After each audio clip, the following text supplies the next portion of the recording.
بسم اللہ الرحمن الرحیم۔ تنویر الآثار، کتاب الایمان، باب الکبائر و علامات النفاق، صفحہ نمبر 16-17۔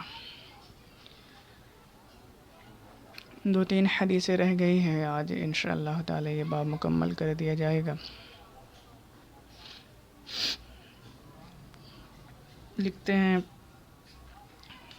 عن صفوان بن عسال قال قال یہودی لصاحبه اذهب بنا إلى هذا النبي فقال له صاحب لا تقل نبي إنه لو سمعك لكان له 4 أعين فأتى رسول الله صلى الله عليه وسلم فسأله عن آيات بينات فقال رسول الله صلى الله عليه وسلم لا تشركوا بالله شيئا ولا تسرقوا ولا تزنوا ولا تقتلوا النفس التي حرم الله إلا بالحق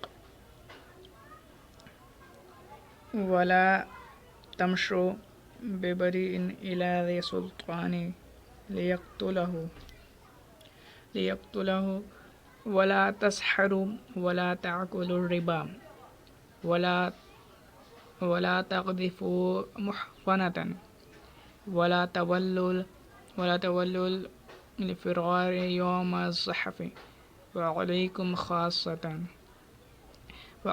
خاصة اليهود ألا تعتدوا في السبت قال فقبل يديه ويجليه وفقال نشهد أنك نبي قال فما يمنعكم أن تتبعوني قال إن داود عليه السلام دعا ربه ألا يزال من ذريته نبي وإنا نخاف إن تبعناك أن يقتلنا اليهود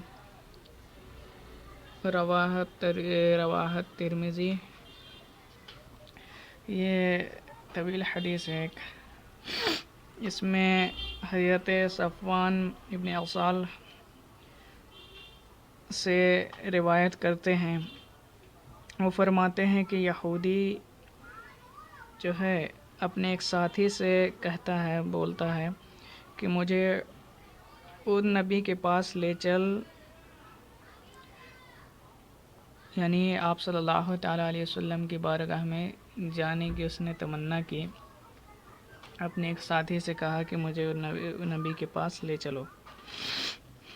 ساتھی کہتا ہے لا تقل نبی، انہیں نبی نہ کہو، لو سمعک لکان له 4 أعین، اگر وہ سن لیں گے تو ان کی 4 آنکھیں ہو جائیں گی۔ فَأَتَى یا رسول اللہ صلی اللہ علیہ وسلم، پھر وہ دونوں حضور کی خدمت میں حاضر ہوئے۔ بات سمجھ میں آ رہی، یعنی کہ ان لوگوں کو بھی معلوم تھا کہ سرکار میں جو آخری نبی کی جتنی علاماتیں بتائی گئی ہیں، علامات توریت زبور انجیل وغیرہ میں، وہ ساری چیزیں وہ لوگ جان رہے تھے، اس لیے نا اس نے کہا کہ اس نبی کے پاس لے چلو۔ تو اس نے کہا، اس کے ساتھی نے، ایک یہودی نے کہا ایک ساتھی سے اپنے کہ نبی کے پاس لے چلو۔ اس نے کہا کہ نہیں، نبی مت کہو، اگر کسی نے سن لیا، کسی مسلمان نے، تو ان لوگ وہ تو خوش ہو جائیں گے کہ ہمارے غیر بھی ہمارے آقا کو نبی مانتے ہیں۔ تو جانتے تھے نبی ہے، البتہ پھر بھی جو ہے اس کا اظہار اور اس پر ایمان لانے سے پیچھے ہٹتے تھے۔ بہرکیف پھر آگے یہ ہوا کہ وہ دونوں نبی پاک علیہ الصلوۃ والتسلیم کی بارگاہ میں حاضر ہوئے۔ فَسَأَلَهُ عَنْ آیَاتٍ بَیِّنَاتٍ، پھر انہوں نے کھلی نشانیوں کے بارے میں پوچھا۔ بات سمجھ میں آ رہی ہے؟ انہوں نے سوال کیا کہ آیات بینات کیا ہیں؟ نبی پاک علیہ الصلوۃ والتسلیم سے آیات بینات کے متعلق پوچھا ان لوگوں نے، تو دیکھیں پہلے سمجھ لیں آیات کھلی نشانیاں کیا ہیں. تو کھلی نشانیوں کے تعلق سے یہ فرمایا گیا ہے اس سے یا تو وہ نیک اعمال مراد ہے جو عامل کی نیک بختی کی علامت ہوتے ہیں، ٹھیک ہے، یا پھر اس سے وہ 9 معجزے مراد ہے جس کا تذکرہ قرآن پاک میں اللہ رب العزت نے فرمایا وَلَقَدْ آتَيْنَا مُوسَىٰ 9 آیات بینات. تو جو بھی ہو سرکار نے حکمتانہ طور پر ان لوگوں کے ان لوگوں کو جواب مرحمت فرمایا، اور ان لوگوں نے 9 جو ہے آیات بینات یعنی کھلی نشانیوں کے متعلق پوچھا تھا. سرکار نے 10 چیزوں کا تذکرہ کیا. وہ 10 چیزیں کیا ہیں دیکھیں. فقال رسول اللہ صلی اللہ علیہ وسلم لا تشرکوا باللہ شیئا، کہ سرکار نے ارشاد فرمایا کسی چیز کو اللہ کا شریک نہ ٹھہراؤ. اب اس میں حکمتانہ طور پر سرکار ان لوگوں کو تنبیہ کر رہے تھے، ان لوگوں کی طرف اشارہ تھا کہ یہودی گویا کہ مشرک ہے، اس لیے کہ وہ لوگ حضرت عزیر علیہ السلام کو معاذ اللہ کا بیٹا گمان کرتے ہیں. تو یہ اللہ کی ذات میں شریک ٹھہرانا ہوا ہے نا. تو سرکار نے فرمایا سب سے پہلے کہ لا تشرکوا باللہ شیئا، کہ اللہ کے ذات میں اللہ کے ساتھ کسی چیز کو بھی شریک نہ ٹھہراؤ. پھر فرمایا ولا تسرقوا، اور چوری نہ کرو، ولا تزنوا، زنا نہ کرو، ولا تقتلوا النفس التي حرم اللہ الا بالحق، اور ناحق کسی محترم جان کو قتل نہ کرو. ولا تمشوا ببریء الی ذی سلطان لیقتلہ، اور کسی بے قصور کو حاکم کے پاس نہ لے جاؤ تاکہ اسے قتل کر دیں. ٹھیک ہے، یہ سارے آیات بیانات کے متعلق جو ان لوگوں نے پوچھا تو سرکار بیان فرماتے جا رہے ہیں. ولا تسحروا، اور جادو نہ کرو. ولا تاکلوا الربا، اور سود نہ کھاؤ. ولا تقذفوا محصنة، اور پاک دامن کے اوپر جو ہے زنا کا بہتان نہ لگاؤ. ولا تولوا لفرار یوم الزحف، کہ جہاد کے دن بھاگنے کے لیے پیٹ نہ پھیرو، یعنی جہاد کے میدان سے نہ بھاگو. وعلیکم خاصۃً، یعنی الیہود، یا اس طرح پڑھے وعلیکم خاصہ الیہود، کہ اور یہ 9 چیزیں سرکار نے جو ہے بیان فرما دی. اب 10ویں چیز، یعنی یہ 9 چیزیں ایسی تھی جو سب شریعت میں متفقہ طور پر منع کیا گیا تھا، سب میں ہی یہ چیزیں حرام اور ناجائز تھی. اب 10واں چیز جو سرکار خاص طور پر ان لوگوں کو کہتے ہیں، فرماتے ہیں کہ وعلیکم خاصہ الیہود، اور یہ یہودی تم پر خصوصاً یہ بھی لازم ہے. یعنی یہ کیا چیز؟ اللہ تعتدوا فی السبت، قال فی السبت، فرمایا اللہ تعتدوا فی السبت، کہ تم لوگ ہفتہ کے بارے میں حد سے نہ بڑھو. یعنی یہودیوں کے متعلق یہ ان لوگوں کے شریعت میں، موسیٰ علیہ السلام کے شریعت میں تھی کہ ہفتے کے دن سنیچر کے دن شکار کرنا منع کیا گیا تھا. تو اس کی بڑی تفصیل ہے. تو وہ لوگ کوئی ہیلا وغیرہ کر کے جال پھانس لیتے تھے اور اگلے دن اس کا شکار کر لیا کرتے تھے. البتہ جو ہے راستہ اور تعبیر وغیرہ جو ہے پھانسنے کا وہ سنیچر کو بھی کرتے تھے، البتہ ہاتھ اتوار کو لگاتے تھے. تو سرکار نے اس طور پر خاص طور پر ان لوگوں کو تنبیہ کی کہ وعلیکم خاصہ الیہود اللہ تعتدوا فی السبت، کہ تم لوگ ہفتے کے بارے میں حد سے نہ بڑھو. جب سرکار نے یہ فرمایا، پوری باتیں سرکار نے ارشاد فرمائیں، قال فقبل یدیہ ویجلیہ، تب ان دونوں نے حضور کے ہاتھ پاؤں چومے، سمجھیں، اور وہ دونوں یہودی جو آئے تھے وہ سرکار کے اس جواب پر، ارشاد پر سرکار کے ہاتھ بھی چومنے لگے اور دست بوسی، قدم بوسی کرنے لگے۔ تو اب دیکھیں یہاں سے بھی دست بوسی اور قدم بوسی کی جو ہے دلیل ملتے ہیں کہ جب سرکار کے سامنے، بلکہ سرکار کے ہی دست بوسی اور قدم بوسی کی گئی، سرکار کے سامنے اگر کوئی غلط چیز ہو، یہ نبی کی شان نہیں ہے کہ اس کے سامنے کوئی غلط چیز ہو اور وہ چپ رہے، تو سرکار نے انہیں کرنے دیا اور اس پہ کچھ بھی نہیں کہا۔ تو یہاں سے بھی جو ہے واضح لفظ میں ہے فقبل یدیہ ویجلیہ، تو ان لوگوں نے جو ہے سرکار کے دست بوسے اور قدم بوسے کی۔ وقال اور دونوں نے کہا نشہد انک نبی، ہم گواہی دیتے ہیں کہ آپ نبی ہیں، آپ سچے نبی ہیں، ہم گواہی دیتے ہیں۔ قال تو سرکار نے پھر فرمایا فما یمنعکم ان تتبعونی، سرکار جب ان لوگوں نے کو پہلے ہی معلوم تھا، سرکار نے پھر آیات بینات بھی بیان فرما دیے، اس ساری چیزوں کو دیکھ کے ان لوگوں نے پھر گواہی دی کہ ہم گواہی دیتے کہ آپ اللہ کے سچے نبی ہیں۔ تو پھر جو ہے ان لوگوں سے یہ سرکار نے سوال کیا فما یمنعکم ان تتبعونی، کہ وہ کون سی چیز ہے جو تمہیں میری اطاعت پہ روکتی ہے، یعنی جب تمہیں پر ساری چیز آشکار ہو چکی ہے، آیا ہو چکی ہے کہ میں اللہ کا نبی ہوں، تو تم میری اتباع کرتے ہوئے ایمان کیوں نہیں لے آتے؟ قال تو وہ لوگ کہتے ہیں ان داؤد علیہ السلام، کہ داؤد علیہ السلام نے کہا، داؤد علیہ السلام نے یہ کہا تھا، یہ دعا مانگی تھی، کیا دعا ربہ، ان داؤد علیہ السلام دعا ربہ، کہ داؤد علیہ السلام نے اپنے رب سے دعا کی تھی ان لا یزال من ذریتہ، کہ ان کی اولاد میں نبوت رہے،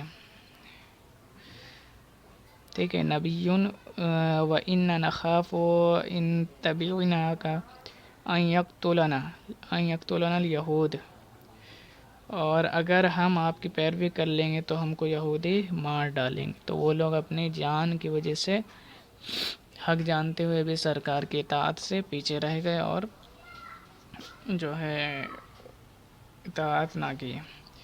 تو بہرکیف اس حدیث سے واضح طور پر ساری چیزیں آیا ہو گئی کہ سرکار نے ہر اعتبار سے ان لوگوں کا جواب دیا، تو وہ لوگ نہ صرف پوشیدہ طور پر بلکہ اعلانیہ طور پر بھی آپ کی نبوت کی گواہی دیے، لیکن اس کی قبول کرنے سے اپنی بیجا عذر قبول کر لی، اس لیے کہ داؤد علیہ السلام کا ایسا کوئی قول علماء نے یا مفسرین نے نہیں نقل کیا ہے جو داؤد علیہ السلام نے اس طور پر کہا ہو کہ جو ہے اللہ سے ایسی دعا کی ہو کہ نبوت کو میرے ازواج، میرے ذریت میں ہی رکھے۔ تو یہ ان لوگوں کا تب ایک ہیلا تھا بچنے کا۔ بہرکیف اور ایک دو حدیث ہے اس کو بھی پڑھتے ہیں۔ عن معاذ قال اوصانی رسول اللہ صلی اللہ علیہ وسلم بعشر کلمات قال لا تشرک باللہ شیئا وإن قتلت وحرقت ولا تعقن والديك وإن آمراك أن تخرج من أهلك ومالك ولا تتركن صلاة مكتوبة متعمدا فإن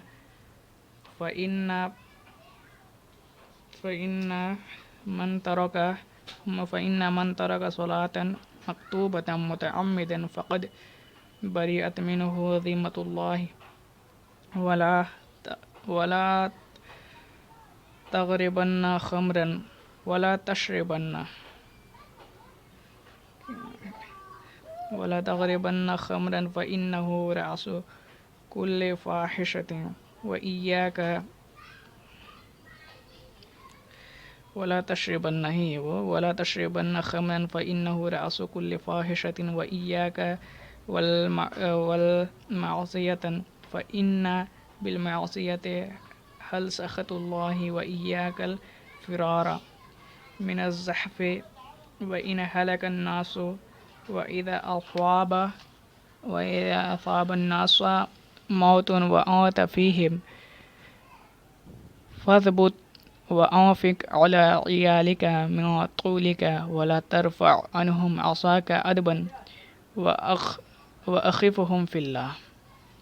یہ بھی ایک طویل حدیث ہے جس کے راوی حضرت معاذ بن جبل ہیں. وہ فرماتے ہیں کہ مجھے نبی حضرت معاذ ہے تو وہ فرماتے ہیں کہ مجھے نبی کریم صلی اللہ تعالیٰ علیہ وسلم نے 10 چیزوں کی وصیت فرمائی. سمجھ رہے ہیں جی؟ تو 10 چیزوں کے متعلق سرکار نے وصیت فرمائی. وہ 10 چیزیں کیا ہیں آگے بیان کرتے ہیں کہ اوصانی رسول اللہ صلی اللہ علیہ وسلم بعشر کلمات، کہ سرکار نبی پاک علیہ الصلوۃ والتسلیم نے 10 چیزوں کی وصیت فرمایا. قال فرمایا لا تشرک باللہ شیئا، کہ اللہ کے ذات کے ساتھ کسی کو شریک نہ مانو.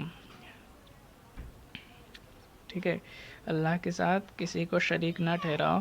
وَإِن قُتِلْتَ، اگرچہ مار دیے جاؤ. وَحُرِّقْتَ، یا جلا دیے جاؤ. یعنی 2 قید لگا کے سرکار نے اس کے تعلق سے خاص تاکید فرمائی. دیکھیں وصیت کا مطلب سمجھ لے. وصیت کہتے ہیں کوئی کسی حکم میں جب تاکید پیدا کرنا ہوتا ہے، یعنی تاکیدی حکم کو آسان لفظوں میں کہیں تو یہ وصیت کہلاتی ہے. ٹھیک ہے، جس حکم میں تاکید دیا جائے، خاص طور پر تاکید کی جائے، اور تاکیدی حکم ہی وصیت کہلاتی ہے. تو سرکار نے فرمایا کہ اللہ کے ساتھ کسی کو شریک نہ ٹھہراؤ. وَإِن قُتِلْتَ، اگرچہ قتل کر دیے جاؤ. وَحُرِّقْتَ، یا جلا دیے جاؤ. تو یہ ایمان کے درجہ کمال ہے ایمان کا. اگرچہ فقہاء کرام نے یہ فرمایا ہے کہ اگر جان جانے کا خدشہ ہو اور کبھی یہ اندیشہ ہے کہ اگر ظالم کی بات نہ مانی جائے تو وہ جان لے لیں گا، تو صرف زبان سے کفر جیسے بکنے کے لیے کہے تو صرف زبان سے کہہ سکتے ہیں، جبکہ دل سے وہ بالکل بھی ارادہ نہ ہو، دل سے ایمان کا کفر کا کوئی بھی ارادہ نیت نہ ہو. ٹھیک ہے، لیکن اس میں بھی افضل یہی ہے کہ جان دے دی جائے اور کفر نہ بکا جائے. ٹھیک ہے، اور سرکار نے اسی افضلیت کے متعلق فرمایا کہ اگرچہ جان مار دیے جاؤ یا جلا دیے جاؤ، جب بھی اللہ کے ساتھ کسی کو شریک نہ ٹھہراؤ. پھر فرمایا وَلَا تَعُقَّنَّ وَالِدَيْكَ، اور اپنے ماں باپ کی نافرمانی نہ کرو. وَإِنْ آمَرُوكَ أَن تَخْرُجَ مِنْ أَهْلِكَ وَمَالِكَ، اگرچہ وہ تمہیں اپنے گھر بار اور مال سے نکل جانے کا حکم دے. ٹھیک ہے، یہ والدین کے حقوق میں سے ہے کہ ان کی نافرمانی نہ کی جائے، اور جو ہے ہر چیز میں ان کے جو ہے حکم ماننا ہم لوگوں پہ لازم ہے. البتہ اگر وہ گناہ کرنے کا حکم دے تو اس کو نہیں مانا جائے گا، یا پھر جو ہے اولاد پہ یا پھر بال بچوں پہ ظلم کا حکم دے تو اس کو نہیں مانا جائے گا. تو یہاں سرکار نے فرمایا کہ والدین کی نافرمانی سے بچو، نافرمانی نہ کرو اگرچہ وہ تمہیں اپنے گھر سے مال سے بے دخل کر دے. وَلَا تَتْرُكَنَّ صَلَاةً مَكْتُوبَةً مُتَعَمِّدًا، اور فرض نماز کو عمدن یعنی جان بوجھ کر ہرگز نہ چھوڑو. کیوں اس لیے آگے فرماتے فَإِنَّ مَن تَرَكَ صَلَاةً مَكْتُوبَةً مُتَعَمِّدًا فَقَدْ بَرِئَتْ مِنْهُ ذِمَّةُ اللَّهِ. اللہ اکبر.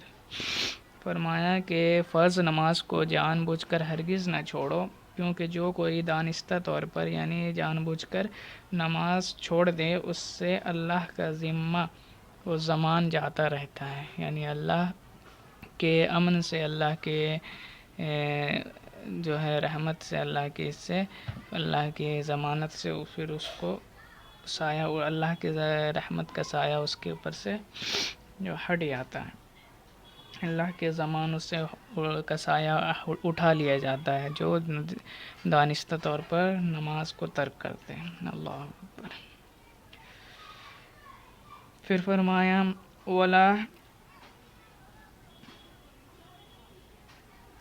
پھر فرمایا ولا تشربن خمرن، اور شراب ہرگز نہ پیو، ولا تشربن خمرن فإنہ رأس کل فاحشۃ، شراب ہرگز نہ پیو اس لیے کہ یہ ہر بدکاری کا سر ہے، جڑ ہے، ہر فحش کا یہ جو ہے جڑ ہے، کیا؟ شراب۔ پھر فرمایا وَإِيَّاكَ الْمَعْصِيَةَ فَإِنَّ بِالْمَعْصِيَةِ حَلَّ سَخَطُ اللَّهِ، اور گناہ سے اپنے آپ کو بچاؤ، کیونکہ گناہ کی وجہ سے اللہ کی ناراضگی نازل ہوتی ہے۔ اللہ سمجھ میں آ رہی ہے؟ یہ 10 وصیت سرکار فرما رہے، اسی کا تذکرہ ایک کے بعد دیگر ہو رہا ہے کہ اللہ کی ناراضگی سے بچو، اللہ کے گناہ سے بچو، اس لیے کہ اس سے اللہ کی ناراضی نازل ہوتی ہے۔ وَإِيَّاكَ، ناراضی نازل ہوتی ہے۔ اور پھر آگے کا فرمایا وَالْفِرَارُ مِنَ الزَّحْفِ وَإِنْ هَلَكَ النَّاسُ، اور جہاد سے بھاگ جانے سے بچو، وَإِنْ هَلَكَ النَّاسُ، اگرچہ لوگ ہلاک ہو جائیں۔ سمجھ میں آ رہی؟ تو یہ سب استحبابی حکم ہے، یعنی کہ اگر جیسے کہ غزوہ بدر میں، غزوہ احد میں کیا ہوا تھا کہ کچھ صحابہ کرام جو پہاڑ پہ جن کو سرکار نے متعین فرمایا تھا، وہ لوگ سوچے کہ جنگ ختم ہو گئی تو اتر گئے، پیچھے سے آ کر کفاروں نے حملہ کر دیا، پھر جنگ کا پاشا پلٹ گیا۔ تو جو لوگ چلے گئے تھے تو وہ پھر تو اللہ نے بہرحال وہ صحابہ کو پھر بخشش کا پروانہ اور جنت کا پروانہ عطا فرما دیا۔ تو یہ بھی استحبابی حکم ہے کہ بہتر یہ ہے کہ جنگ کے میدان سے اگر سارے مارے بھی جائے یا آپ کا پردہ جو ہے ہلکا بھی ہو جائے، جب بھی جنگ کے میدان سے نہ بھاگا جائے۔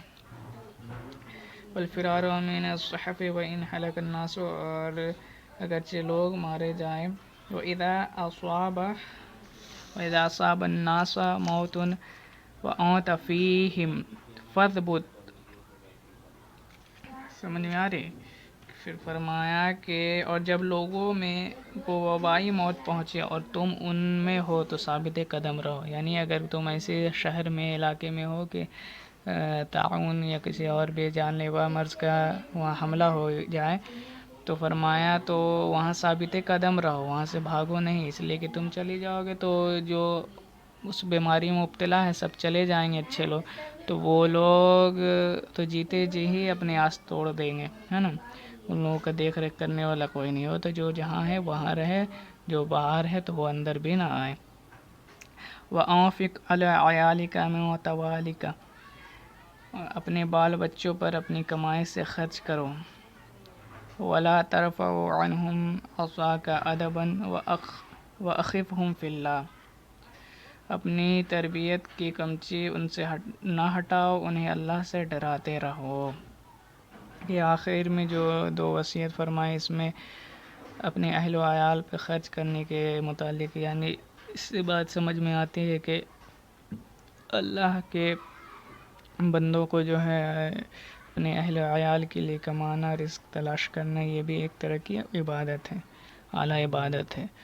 اور آگے فرمایا وَأَنفِقْ عَلَىٰ عِيَالِكَ مِن تَوَالِكَ وَلَا تَرْفَعْ عَنْهُمْ عَصَاكَ أَدَبًا وَأَخْفِهْهُمْ فِي اللَّهِ، کہ اپنی تربیت کی کمچی ان سے نہ ہٹاؤ، یعنی انہیں وقتاً فوقتاً اصلاح ان کی کرتے رہو، انہیں حق کی طرف دعوت دیتے رہو، گناہوں سے بچاتے رہو، تنبیہ کرتے رہو، چونکہ قیامت کے دن ان اہل و عیال کے متعلق بھی پرسش ہوگی۔ تو یہ اجمالاً اس کا خلاصہ تھا۔ آخری حدیث ہے اس باب کی، اس کو بھی پڑھ لیتے ہیں۔ وعن حذیفة قال انما النفاق كان على عهد رسول الله صلی اللہ تعالی علیہ وسلم فأما اليوم فإنما هو الكفر أو الإيمان۔ روایت ہے حضرت حذیفہ سے فرماتے ہیں کہ نفاق حضور صلی اللہ تعالی علیہ وسلم کے زمانے میں تھا، لیکن آج الیوم فإنما هو الکفر او الایمان، لیکن آج یا تو کفر ہے یا ایمان ہے۔ یعنی مراد یہ ہے کہ نبی پاک علیہ الصلوۃ والتسلیم کے زمانے ظاہری میں جو منافق ہوتے تھے تو وہ لوگ موجود تھے اور اس کو ان سے ظاہراً قتال وغیرہ جنگ نہیں کیا جاتا تھا، اس لیے کہ اگر ان سے بھی قتل کیا جائے تو چونکہ کفار و مشرکین بھی ایک طرف تھے، ان سے بھی کیا جائے تو پھر وہ لوگ اس کا فائدہ اٹھا لیتے ہیں، تو اس وجہ سے اس وقت حکمت کے تحت نہیں کیا گیا۔ لیکن اب یا تو مومن ہو یا تو کافر ہو، یعنی مسلمان ہے، ایمان ہے یا کافر ہے، اگر چاہے تو مسلمان میں رہو یا منافق ہو یا مرتد کافر ہو، سب کے لیے دونوں کا حکم، اب دونوں پہ جہاد کا حکم ہے اب، جبکہ سرکار کے زمانے ظاہری میں منافقوں سے جہاد نہیں تھا، اس لیے کہ کافر و مشرک اس وقت بہت کھلے جو تھے وہ بہت زیادہ تھے، ان سے ہی پہلے مطلب کہ تھا معاملہ۔ تو یہ جو ہے باب مکمل ہوئی، اللہ پاک اس سے پڑھانا قبول فرمائے، اور جو بھی اس میں جانے انجانے غلط ہو اللہ پاک اس سے معاف فرماتے ہوئے قبول فرمائیں۔ وما علینا الا البلاغ۔